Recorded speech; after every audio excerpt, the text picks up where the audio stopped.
Well, for more now on just what summer will bring for the election-hungry Ontario Progressive Conservatives, we're joined by Tory strategist Josh Hollenberg, who is also the campaign manager for Michael Ceci in the Northern Toronto riding of Willowdale. Good to have you on the show. Good to be here.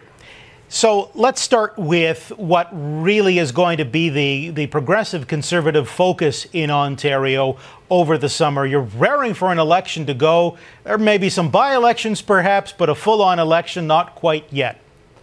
Yeah, no, it's unfortunate that we're not going to be there quite yet. I'm expecting 3 by-elections with Dalton McGinty stepping down. But I can tell you that Tim, the entire caucus, and all the candidates across Ontario are going to be out knocking on doors, going to barbecues, attending community and cultural events and festivals across the province, talking to Ontarians about things that matter to them, jobs, the economy, and keeping pressure on the government. So it's full-on campaigning, I suppose, in a sense, all perhaps but the ads, unless you think there might be an ad campaign coming. I don't expect one. I think we're going to be focusing on that door-to-door, that one-on-one connection with the Ontario voters. But that will definitely be an important part of what we're going to be doing this summer. Of course, the thing that has kept the Liberals in power with a minority government and getting budgets passed and whatnot has been the NDP getting some of its demands met, for example, in budgets. So the NDP is the party that's been holding the Liberals in power.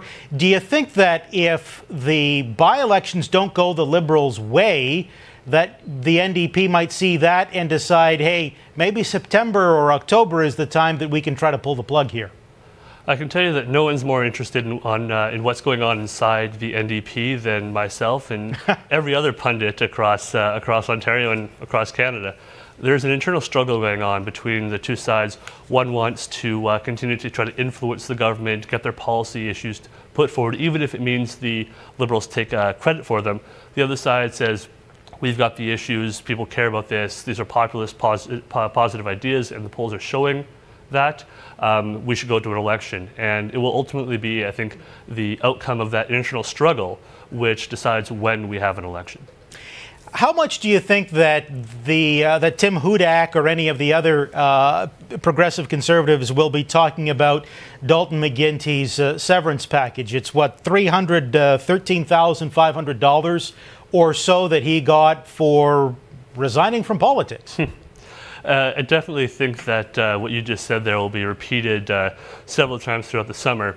One thing we do have to remember is that this is, for better or worse, status quo with retiring politicians. So I don't think we'll be seeing too much focus placed on it. More focus I think will be placed on the way he left. For a premier who was sometimes called a Teflon politician, he had one of the ugliest exits from public life that we've seen in Canadian politics.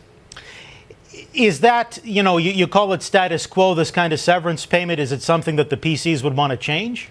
I'd hope so. As someone who pays taxes, I would hope that as little of it as possible goes to these kinds of things, and as much as possible, especially at this point in time, would go to paying down the debt, paying down the deficit, and returning Ontario to a solid economic situation.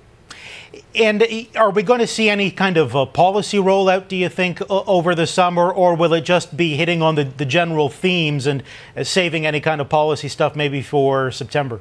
I think we've actually seen a lot of policy come from the PCs, more so than the NDP for sure, and I'd argue more so than we've seen from the Liberals.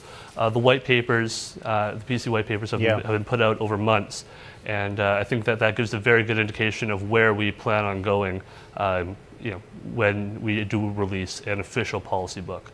All right, we'll be watching. Josh Hollenberg, thank you. Thank you.